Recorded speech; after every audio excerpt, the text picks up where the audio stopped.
सबके हमनी के प्रणाम बा। हम प्रिया वाजपेयी शक्ति कला प्रिया मंच की तरफ से रोलों के बीच में अपना टीम के द्वारा एगो भोजपुरी लोकगीत के प्रस्तुति करे जाता निसन, जोना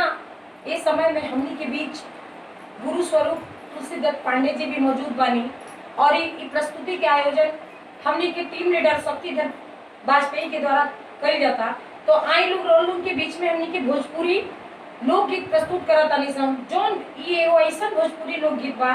जोना में भाई बाप